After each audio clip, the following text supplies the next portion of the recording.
안녕하세요. 저는 여러분의 중학교 기술과정에 대한 궁금증을 해결해드릴 꾹쌤입니다. 오늘은 9번째 시간으로 청소년기의 소비생활에 대해 알아보는 시간을 가져볼게요. 소비는 일상생활을 하면서 필요한 상품과 서비스를 구매, 이용, 처리하는 활동을 말하는데 청소년기의 소비는 독립하고자 하는 욕구가 소비에 나타나 주체적으로 소비하려 하고 정보 매체를 다루는 데 익숙하여 상품에 대한 정보를 적극적으로 수집, 비교, 분석하는 데 능하지만 소비에 대한 지식과 경험이 부족, 심리적, 정서적 미성숙으로 미래 계획을 세우지 않고 순간적인 충동으로 구매하는 충동소비, 상품을 지나치게 많이 구매하는 과소비, 개성이나 주관적인 판단 없이 다른 사람들이 구매하는 상품을 따라 구매하는 동조소비, 자신의 금전력을 과시할 수 있는 상품이나 서비스를 구매하는 과시소비 등과 같은 비합리적인 소비 행동을 하기 쉽다는 특징을 가지고 있어요. 또한 청소년기의 소비습관은 성인기까지 이어지므로 올바른 소비습관 형성이 중요하고요.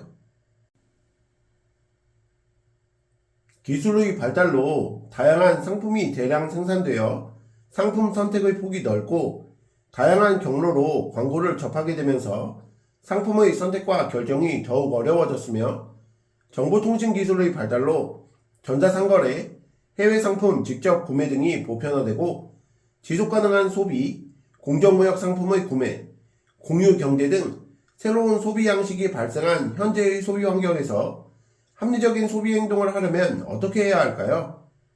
소비자가 소비 생활을 합리적으로 해나가는 데 필요한 정보를 소비자 정보라 하는데 소비자 정보는 소비자 정보 원천에 따라 소비자 정보 내용에 따라 분류할 수 있어요. 자, 그럼 먼저 소비자 정보 원천에 따른 분류부터 자세히 알아볼까요? 소비자 정보 원천에 따른 소비자 정보는 개인적 원천의 정보, 상업적 원천의 정보, 중립적 원천의 정보 이렇게 세 가지가 있는데요. 첫 번째로 개인적 원천의 정보는 자신의 경험, 가족이나 친구의 경험 등 소비자로부터 얻는 정보를 의미하는데 소비자 입장에서 경험한 정보라는 점에서 유용하고 정보 수집이 쉽지만 주관적이고 전문성이 떨어진다는 단점을 가지고 있습니다.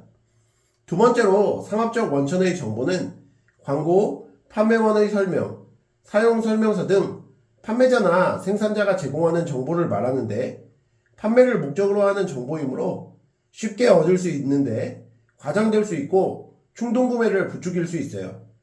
세 번째로 중립적 원천의 정보는 상품 시험의 결과나 보고서, 품질 마크 등 공공기관, 소비자 단체에서 제공하는 정보로 믿을 수 있고 객관적이지만 정보를 얻는 데 시간이 걸리고 비용이 들 수 있다는 단점이 있고요.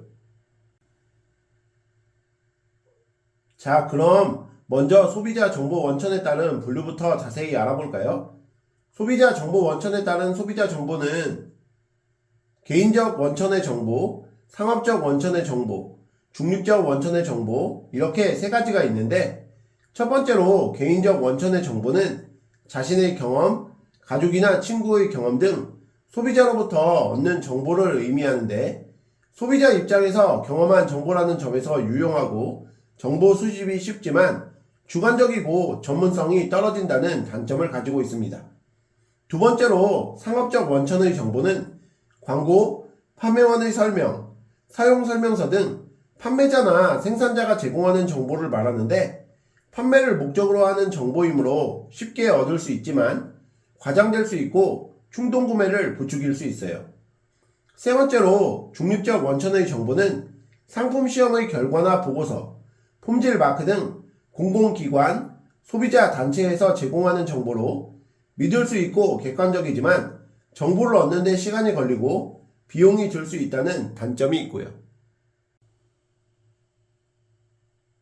또한 소비자 정보는 소비자 정보 내용에 따라 상품의 성분, 규격, 성능, 제조일자, 유효기간, 품질 인증에 대한 품질 정보, 소비자 단체나 공공기관에서 실시한 상품 시험 검사를 통해 제공되는 시험 정보, 상품의 기능과 용도, 사용 방법과 주의사항, 관리 방법 등에 대한 사용 정보, 상품의 판매 가격, 단위 가격 등에 대한 가격 정보, 기업이 상품의 품질을 보증함을 알리는 것으로 보증 책임자, 보증 기간, 보증 사항, 보증 내용 등에 대한 보증 정보로도 구분할 수 있습니다.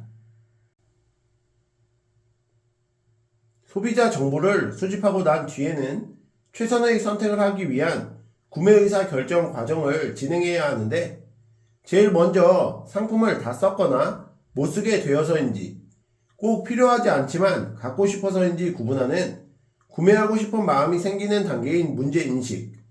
두 번째로 상품의 종류, 가격, 품질, 제조회사, 판매처 등의 소비자 정보를 수집하는 정보의 탐색. 세 번째로 상품의 종류와 개인 취향, 가격, 품질, 상표, 디자인, 색상 등을 평가 기준으로 선택된 대안의 우선순위를 정하는 대안의 평가.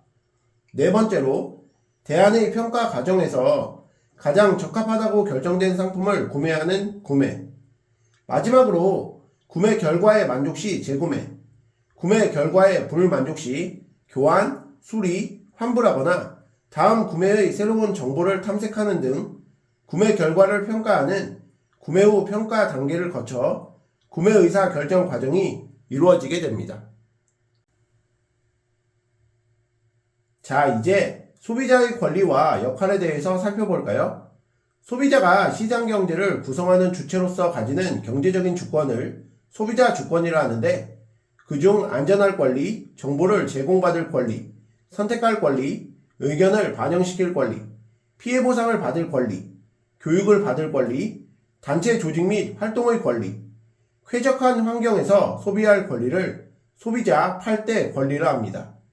그런데 소비자는 이러한 권리만 갖는 것이 아니라 소비에 대한 올바른 가치관을 가지고 주체적으로 행동하기, 개인의 소비가 자신, 사회, 환경에 미치는 영향을 알고 책임있게 행동하기, 정보를 잘 활용하여 합리적인 구매의사 결정 과정을 거쳐 소비 생활하기, 자원을 아껴서 나눔 실천하기 등의 역할도 수행해야 해요. 또한 소비자는 스스로 소비자 책임과 역할을 실천하는 책임있는 소비 생활을 해나가야 하는데, 이는 시장 경제를 원활하게 하고 상품과 서비스의 품질을 향상시키기 때문입니다.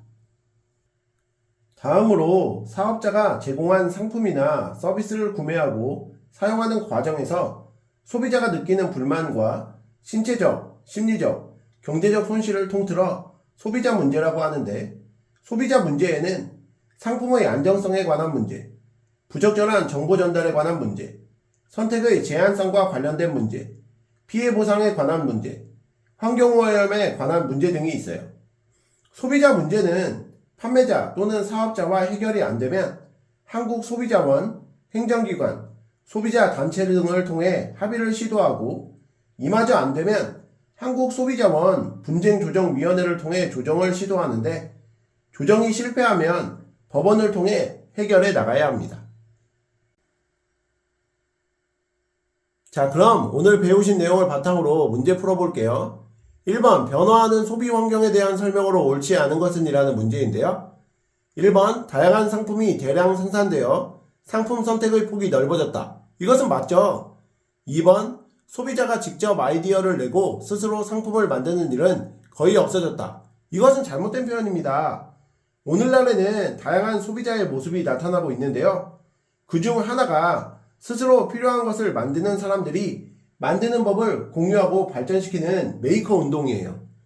3번 대중매체뿐만 아니라 다양한 경로의 광고를 접하게 되면서 선택과 결정이 어려워졌다. 이것은 맞죠? 4번 지속가능한 소비, 공정무역 상품의 구매, 공유경제 등 새로운 소비 양식이 발생하였다. 이것도 맞죠? 5번 전자상거래뿐만 아니라 해외 온라인 쇼핑몰의 상품도 직접 구매하는 것이 보편화되었다. 이것도 맞습니다. 그러므로 1번 문제에 대한 정답은 2번이 되겠습니다. 2번 문제도 풀어볼게요. 다음 소비자 정보의 특징으로 옳은 것을 보기에서 모두 고르시오라는 문제인데요. 상품 시험 결과, 품질 마크, 소비자 잡지, 자, 우리 상품 시험 결과나 품질 마크, 소비자 잡지는 중립적 원천의 정보라고 공부하셨던 거 기억나시죠? 중립적 원천의 정보는 믿을 수 있고 객관적이지만 정보를 얻는 데 시간이 걸리고 비용이 들 수 있으며 정보에 대한 이해 능력이 필요합니다. 이를 바탕으로 보기를 살펴보시면 니은의 정확하고 객관적인 정보이다와 리을의 정보를 얻는데 시간이 걸리고 비용이 든다가 정답임을 쉽게 알 수 있겠습니다. 3번 문제도 풀어볼게요. 다음 사례와 관련 있는 소비자 권리는 이라는 문제인데요. 한국소비자원 누리집에는 소비자 제한 게시판이 있어 소비자 보호에 대한 새로운 정책, 제도 도입 또는 기존 제도의 불합리한 점들에 대한 제안을 받고 있다. 자, 제안을 받는다는 얘기는 의견을 반영을 해주겠다는 얘기죠. 그러므로 3번 문제에 대한 정답은 2번임을 쉽게 알 수 있는데요. 의견을 반영시킬 권리란 소비생활에 영향을 주는 국가 및 지방자치단체의 정책과 사업의 사업활동 등의 의견을 반영시킬 권리라는 점도 알아두시면 좋겠습니다. 오늘의 마지막 4번 문제도 풀어볼게요. 소비자 문제 해결 과정 중 첫 단계에 해당하는 것은 이라는 문제인데요. 1번 재판을 통해 해결한다. 2번 기업의 소비자 상담실에 방문한다. 3번 소비자 단체에 피해 사실을 알린다.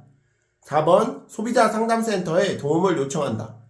5번 소비자와 사업자 간 해결 방안을 제시하여 분쟁을 처리한다. 자, 우리 소비자 문제가 발생을 하면 먼저 판매자 또는 사업자와 해결을 하고 그것이 안 되면 한국소비자원, 행정기관, 소비자단체 등을 통해 합의를 시도하고 이마저 안 되면 한국소비자원 분쟁조정위원회를 통해 조정을 시도하는데 조정이 실패하면 법원을 통해 해결해 나가야 한다고 배웠었죠. 그러니까 소비자 문제 해결 과정 중 첫 단계에 해당하는 것은 2번에 기업의 소비자 상담실에 방문한다가 적절함을 쉽게 아실 수 있습니다. 이상으로 중학교 기술과정 9번째 시간 청소년기의 소비생활에 대해 공부해 보셨는데요. 복습 열심히 하시고 다음 시간에 뵙겠습니다. 감사합니다.